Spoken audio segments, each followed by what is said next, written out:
안녕하세요. 책 읽어주는 상담 심리사 책상입니다. 나의 일을 제 의미 있게 만드는 방법, 오늘 세 번째 읽어드리는 시간인데요. 오늘은 두 챕터를 읽어드릴 예정이에요. 좋은 일을 하는 것의 장점, 그리고 이를 통해 좋은 일 하기의 내용을 다뤄보려고 합니다. 아무래도 상담 심리사라는 직업은 직접적으로 소명과 연관되어 있기도 하고, 또 좋은 일이라는 또 개념이 있고 타인을 도와주는 일이라서 조금 더 소명이나 의미를 부여하기 쉬운 일일 것 같기도 합니다. 그렇다면 그렇지 않은 일을 통해선 어떻게 하면 우리가 이런 의미나 소명을 부여할 수 있을지에 대해서 조금 고민을 해보는 시간이 될 수도 있을 것 같습니다. 그러면 시작해 볼까요? 좋은 일을 하는 것의 장점은 무엇일까? 최근의 연구를 예로 들어보자. 3주 동안 65명의 대학생들을 대상으로 매일매일의 활동, 행복의 수준, 전체적인 기분을 기록하도록 했다. 연구자들은 활동의 유형에 따라 구성원들이 더 행복해지거나 더 긍정적인 기분을 느끼는 데 미치는 영향력의 수준이 달라지는지를 알고 싶었다. 다른 활동들보다 유난히 사람들의 기분을 좋게 만들 수 있는 활동이 따로 있는 것일까?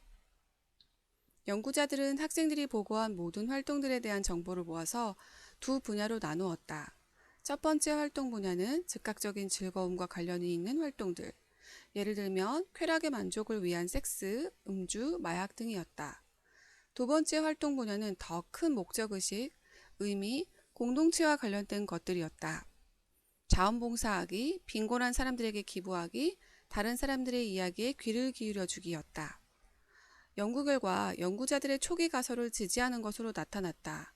보다 의미 있게 다른 사람들을 위해 일상적 활동을 한 학생들은 그날 더 많은 행복감과 더 많은 긍정적인 기분을 느꼈다는 결과가 나왔다. 흥미로웠던 것은 이와 같은 활동은 그 다음날의 행복감에까지 영향을 미쳤다는 것이었다. 다시 한번 정리해보자. 자기 자신의 이득을 얻기 위해 다른 사람을 돕는다면 당신은 핵심을 놓치고 있는 것이다. 그럼에도 불구하고 어쨌든 친절한 행동을 하는 사람들은 반드시 혜택을 받게 된다는 것을 고려할 때 어떻게 선행을 하는 것인지 이해하는 것은 도움이 될 것이다. 행복도 연습이 필요하다를 쓴 사회심리학자 소냐 류보머스키라는 사람은 다른 사람들을 돕는 일의 효과에 대해 수년 동안 진행했던 연구 결과를 정리하면서 좋은 일을 하게 되면 기분이 좋아지는 다양한 이유들을 제시해 주었다. 첫째, 친절한 행동은 사회적 관계에 다양한 긍정적 영향을 미칠 수 있다. 친절한 행동을 하게 되면 당신이 속한 공동체에 더 많은 소속감을 느낄 수 있게 되고 자기 자신을 넘어서서 더 큰 무언가의 일부라는 것을 인식하게 된다. 수렵, 채집 중심의 사회를 다시 한번 떠올려 보자. 몇천 년 동안 이어져 온 생존을 위한 사회적 관계의 중요성 때문에 다른 사람들과 연결되는 것은 자연스럽게 기분을 좋게 만들고 다른 사람을 돕는 행동은 그 연결을 쉽게 강화할 수 있는 방법인 것이다. 또 다른 사람을 돕는 행동은 상대방이 당신에게 감사함을 느끼고 당신을 더 좋아하게 만들며 보답으로 당신에게 친절함을 베풀게 해주고 당신이 필요한 경우 도움을 받을 수 있게 해준다. 연구 결과를 보면 어떤 시대이든지 친사회적 방법으로 행동하는 사람들은 언제나 사회적 보상을 받는 것으로 알 수 있다. 둘째, 다른 사람을 돕는 행동은 당신의 정서적 상태에 영향을 줄 수 있다. 우선 다른 사람의 고통에 대해 당신이 느끼는 죄책감이나 불편감을 줄여준다. 9.11 테러, 2004년 아시아에서 일어난 쓰나미로 몇천 명의 집을 잃어버린 현장, 학교 총기 난사 사고에 소름 끼치는 여파, 아동학대나 납치에 대한 TV 뉴스를 처음 보았을 때 당신이 느꼈던 기분을 떠올려 보라. 대부분의 사람들은 이와 같은 인간의 좌절과 고통을 보았을 때 말 그대로 욕지기가 났다고 이야기한다. 많은 심리학 연구들에서는 우리가 좋은 일을 할 때 이와 같은 부정적 감정들이 감소되는 경우가 많다고 주장했다. 왜냐하면 아주 작은 부분에서라도 우리가 그 문제 해결을 돕고 있다고 볼 수 있기 때문이라는 것이다. 또 한편으론 아무리 작은 도움을 주더라도 친절한 행동을 하게 되면 우리 자신이 얼마나 좋은 자원을 가지고 있는지를 인식할 수 있다. 무료급식소에서 음식 배급을 하면서 저녁 시간을 보냈을 때, 철야기도회에서 기도를 하면서 양초를 켰을 때, 적십자사에 기부금을 보냈을 때, 구세근 모금함에 몇 개의 동전을 넣었을 때 우리는 스스로 가지고 있는 행운을 조금이라도 돌아보게 된다. 평상시에는 느끼지 못하고 있지만 친절한 행동을 하게 되면 자신의 삶에서 누리는 즐거움에 대해서 지각하게 되고 자신이 가지고 있는 좋은 것들에 대해 감사하게 되는 것이다. 셋째, 다른 사람들을 돕는 행동은 우리가 스스로 대해 생각하는 방법을 변화시킨다. 누군가를 위해 행동을 하는 것은 평소의 생활에서 벗어나서 신선한 시각을 갖게 해준다. 그리고 우리 자신에 대해 누군가를 도와주고 보살피는 공감적인 사람이라고 생각하게 된다. 최근 이루어진 한 연구를 예를 들어보자. 심리학자 니타 와인스타인과 리차드 라이언은 2주 동안 학부 학생들을 대상으로 그들의 일상적인 조력 행동과 웰빙에 대한 느낌을 추적 관찰하였다. 그들은 매우 자율적으로 다른 사람들을 돕는 행동을 나타냈다. 즉, 학생들의 이타적인 태도는 자기 자신에 대한 시각이나 스스로 중요하게 생각하는 가치와 연관되어 있다. 즉, 조력 행동은 행복감, 생동감, 자기 존중감을 상승시키는 효과를 나타냈다. 일상생활에서 당신이라는 존재는 진심으로 누군가를 돕고자 하는 친절한 사람이라는 평판이 생기고, 당신이 함께 있어주는 것만으로도 사람들의 삶이 더 풍요로워진다는 이야기를 듣는다고 상상해보자. 인간은 원래 선한 존재인가? 또 진정으로 이타적인 행동이란 존재하는가에 대한 철학적 문제를 깊이 파고들지 않더라도 스스로를 선한 사람이라고 생각하게 된다면 자기 자신을 매우 가치 있고 올바른 존재로 느낄 수 있게 될 것이다. 사회적인 관계, 긍정적 감정, 긍정적 사고들이 모두 연계되어 있다는 것을 보게 되면 우리가 좋은 일을 할 때 왜 기분이 좋아지는지를 이해할 수 있을 것이다.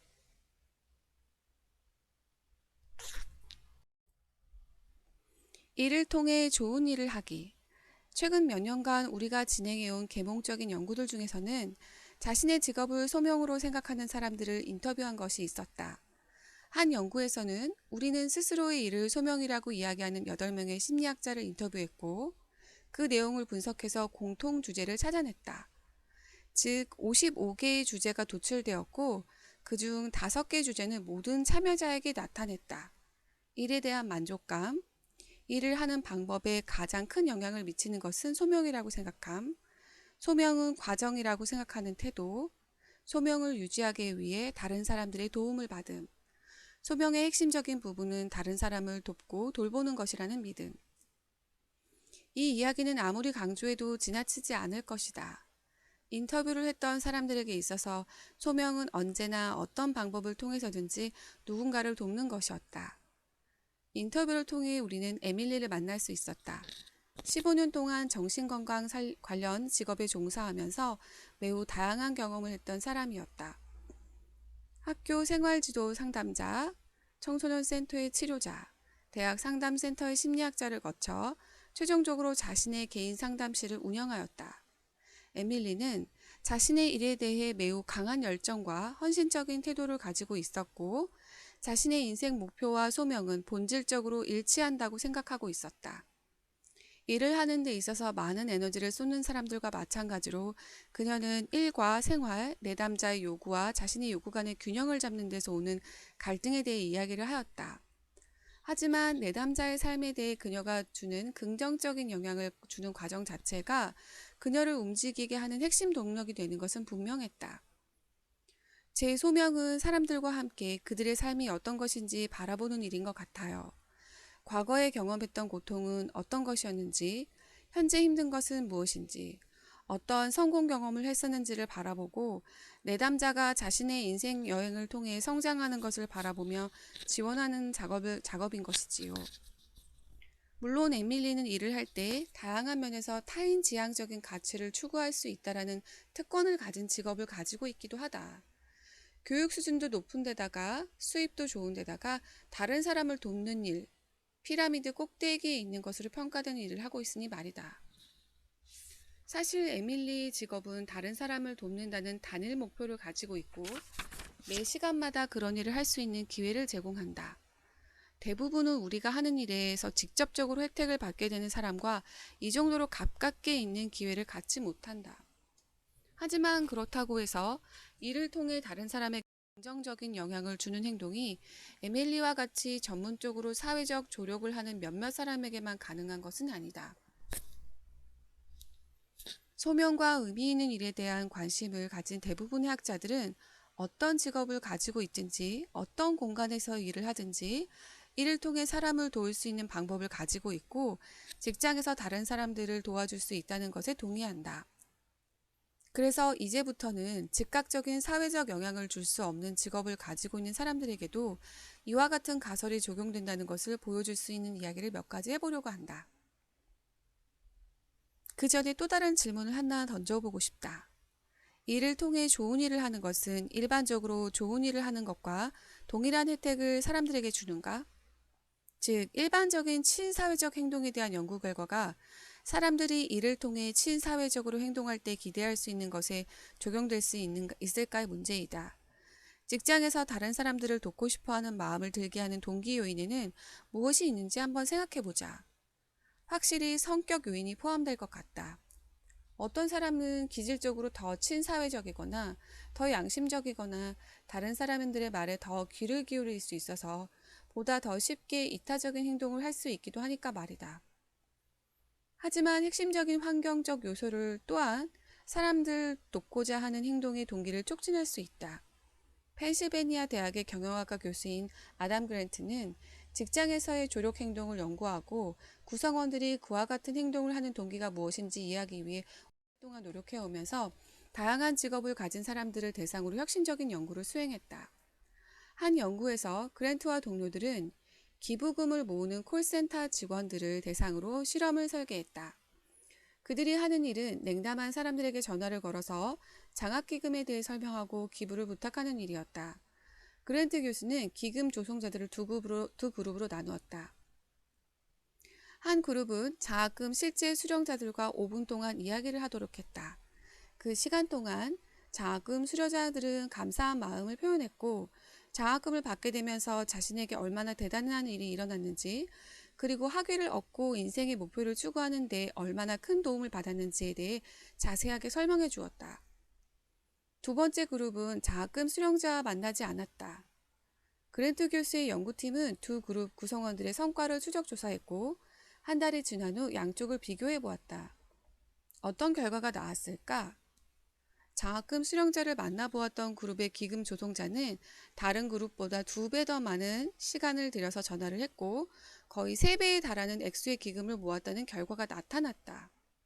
이와 같은 근거를 보면 자신이 도움을 주고 있는 사람들과 직접 만나서 자신의 일이 다른 사람에게 어떤 영향을 미치는지에 대해 자각하게 되면 그 사람의 조력 동기와 성과에 극적인 영향을 줄 수 있다는 것을 알 수 있다. 그랜트 교수와 동료들이 수행한 이 연구는 한 가지 신뢰에 지나지 않는다. 10가지가 넘는 결과를 보면 직장에서의 핵심적 동기부여 요인은 2가지 중 하나는 자신이 도움을 줄 가능성이 있는 사람들과 만나는 것이고 또 하나는 자신의 일이 실제로 긍정적인 영향을 준다는 것을 느끼는 것이라고 한다. 수혜자를 만나는 빈도, 지속기간, 깊이, 광범위함이 클수록 그 사람이 지각하는 영향력의 크기는 커지고 일에 몰입하고 조력 행동을 하고자 하는 동기 수준은 점점 높아진다. 마찬가지로 실제 조력 행동을 할 빈도와 효과성 역시 커지게 되는 것이다. 에밀리의 이야기와 마찬가지로 사람들이 직장에서 누군가를 도울 때도 일상생활에서의 조력 행동과 동일한 형태의 정서적 보상을 받는다. 다른 사람들을 돕는 행동은 자신에 대해 더 나은 느낌을 받게 해주고 자신의 일의 만족감 수준을 높여준다. 그렇다고 해서 이것이 이를 통해 좋은 일을 할 때에만 얻을 수 있는 보상은 아니다. 그랜트 교수와 그의 대학원생 제자 저스틴 버그가 소방관들을 대상으로 진행한 다른 연구를 살펴보자. 그랜트와 버그는 설문지를 배부하여 자신의 일이 다른 사람을 돕는다고 생각하는 정도가 어느 정도인지 질문했고 그 일 자체가 스스로에게 동기부여가 되는 정도는 어느 정도인지 물어보았다. 즉, 자신의 일이 즐거운지, 그리고 현재 하는 일에 몰입하는 정도는 어느 정도인지가 궁금했던 것이다. 그리고 나서 연구자들은 2개월 동안 소방관들의 야근 시간 수를 추적해 보았다. 여기서도 역시 결과는 명확했다. 자신의 일 자체가 동기부여가 된다고 이야기하고 조력 행동에 대해 강한 동기 수준을 가진 소방관들은 내적 동기 수준과 이타적 동기 수준이 낮은 사람들에 비해 3배나 자주 야근을 하는 것으로 나타났다. 그들은 단지 스스로 일을 하고자 한 것이었다. 이와 같은 결과 패턴은 다양한 연구들에서 동일하게 나타난다.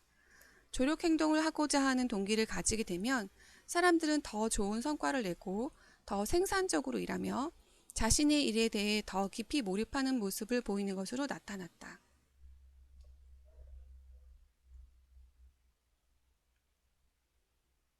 어떤 연구에서는 다른 사람을 돕는 행동을 하거나 그렇게 하고 싶은 마음을 가지는 것만으로도 사람들은 더 창의적인 모습을 보인다고 주장했다. 최근 수처리 작업 종사자들을 대상으로 진행한 현장 연구에서는 소방관 대상 연구와 마찬가지로 내적 동기 수준과 친사회적 동기 수준이 높은 사람들은 창의성이 더 높다는 상사의 평가를 받았다. 이때 사용되었던 행동 기준들을 보면 새로운 아이디어를 창출한다, 창의적 아이디어를 많이 가지고 있다 등이 있었다. 평가 점수가 더 높게 나오는 이유는 무엇이었을까? 동료들과 비교해 보았을 때 친사회적 동기 수준이 높은 사람들은 다른 사람의 시각을 더 잘 이해하는 모습을 보였다. 자신의 사고 범위를 넘어서서 다른 사람의 시각에 대해 생각해보는 사람들은 더 수준이 높고 더 창의적인 아이디어를 제시하였다. 행복감, 업무 만족도, 생산성, 창의성, 이 모든 것들은 이를 통해 다른 사람을 돕고자 하는 동기와 실제로 타인 중심의 행동을 하는 모습의 부가적인 생산물로 알려져 왔다.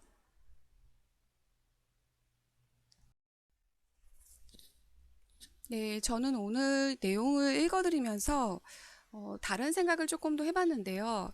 소명이라든지 다른 사람을 돕는다, 또 뭐 이런 내적 동기에 관련된 돕는 사람의 입장에서 생각하기보다는 나를 도와주는 사람들, 그리고 나한테 긍정적인 영향을 미치는 사람들에게 내가 감사 인사를 전달을 하고 좋은 도움을 받았다, 또 기쁜 그 감사한 마음들을 전달을 해야겠다라는 생각이 들었어요.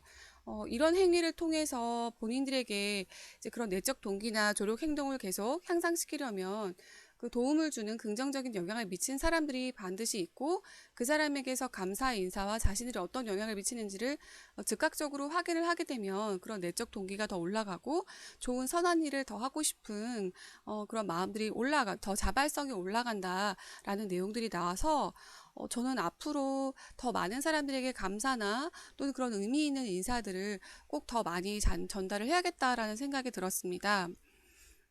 제가 사실 유튜브로 이렇게 영상을 올리고, 여러분들 아직도 부족한 영상이고, 여러 가지 참 모자란 부분이 많지만, 그럼에도 불구하고 도움이 되셨다고 또 댓글을 달아주시고, 또 좋아요 클릭을 해주시는 분들을 보면서, 되게 굉장히 많이 또 힘이 되고, 여기 동기가 좀 생기기도 하고 바쁜 시간을 쪼개서 그래도 더 열심히 준비를 하고 자료를 만들어야겠다라는 생각들을 하게 만들거든요. 사실 제가 전업 유튜브 크리에이터도 아니고 광고 수익이 굉장히 작습니다. 아주 작아요. 매일매일의 광고비가 빵 한 조각도 살 수 없을 정도의 네, 아주 작은 광고비가 들어옵니다. 그래서 어떤 외형적인 그런 그 보상이라기보다는 도움을 받는 사람, 제가 어떤 긍정적인 영향력, 이런 부분들을 하고 있다, 주고 있다라는 거에 대한 그런 만족감, 그런 부분들이 저한테 굉장히 소명의식 또는 뭔가 내적 동기를 올리게 해주는 영향이 되기도 합니다. 그래서 댓글을 써주시고 또 좋아요를 해주신 분들한테 다시 한번 또 감사를 드리기도 하고요. 저도 또한 다른 사람들에게 그런 부분들을 많이 돌려드려야겠다라는 생각을 좀 하게 됐습니다. 후반부 얘기가 조금 길어지긴 하는데요. 그 에릭슨의 심리사회 성격 발달에 보면 중년의 그 발달 과업의 구도는 네, 생산성 대 침체입니다. 여기서 말하는 생산성이란 무언가를 만들어내서 결과를 만들어내는 게 아니라 바로 후대를 위한, 다음 세대를 위한 어떤, 어, 이제 남김이라는 접근으로 가시면 좋을 것 같습니다. 이 사실 생산성이라는 개념은 자녀에 대한 의미였었거든요. 내가 이 세상을 떠나고 하더라도 남겨질 후대에 남겨질 그 자식에 대한 그런 생산성을 의미하는 거였는데, 만약에 그럼 결혼하지 않은 사람들에게서는 이 생산성이란 발달 과업을 달성하지 못하냐라고 어떤 분이 그 에릭슨에게 질문을 했을 때 에릭슨이 그다음 그런 대답을 했어요. 결혼해서 자기 자녀가 없고 자녀가 뭐 있는 사람도 마찬가지지만 다음 세대를, 다음 후대를 위한 당신이 이바지하거나 양육 또는 뭔가 영향력을 끼치는 게 있다면 그건 생산성을 달성하는 과업이 될 수 있다라고도 언급을 하고 있습니다. 중년분들을 대상으로 제가 상담을 하고 빈둥지 증후군이라든지 이런 공허감에 시달리시는 분들한테 저는 이런 봉사활동이나 타인에게 영향을 미칠 수 있는, 그리고 다음 후대를 준비할 수 있는 이런 봉사활동 같은 것들을 많이 권유해드리거든요. 그런 부분들을 생각을 하면 이런 내적 동기나 삶의 또 안정감, 또 심리적 행복감, 이런 부분들이 상당히 많이 영향을 미치겠다라는 생각이 들었습니다. 그런 의미에서 상담심리사라는 직업은 굉장히 이런 그 여러 가지 소명과 또 영향력, 또 도움, 조력 행동과 직접적으로 연관되는 잡이기 때문에 사실 보수와 상관없이 굉장히 큰 의미를 가져다 주고, 또 이런 일을 행하는 사람에게 행복감 자체에도 큰 영향을 미칠 수 있겠다라는 생각이 들었습니다. 네, 그런 의미에서 상담 심리사들에게 왜 이 직업을 선택했느냐라는 조사, 뭐 이렇게 힘들면도 왜 조사를 했냐, 이 일을 하게 됐냐라고 했을 때 그런 만족감, 행복감, 내가 이 일을 했을 때 느끼는 채워짐, 행복감들을 많이 언급했습니다. 소명감들도 많이 언급을 했고요. 그런 의미에서 타인을 위한 조력 행동, 굳이 꼭 상담 심리라는 직업은 아니라 할지라도 본인이 지금 하고 있는 업무에서, 하고 계신 일에서 뭔가 타인을 돕는 행동, 조력 행동을 할 수 있고 내 일이 누군가에게 긍정적인 영향, 또 뭔가 도움을 줄 수 있는 일들을 할 수 있다라는 그런 의미 찾기를 하신다면 내적 동기나 행복감들이 많이 올라가지 않을까라는 생각이 들었습니다. 네, 후반부 내용이 좀 길었는데요. 네, 오늘을 끝으로 나의 일을 의미 있게 만드는 방법 책을 마무리하고요. 이 책의 내용을 좀 더 궁금하고 소명의식에 대해서 더 알아보고 싶으신 분들은 책을 구매해서 꼭 읽어보셨으면 좋겠습니다. 네, 책상은 다음 시간에 찾아뵙고요. 여러분 건강하고 행복하세요.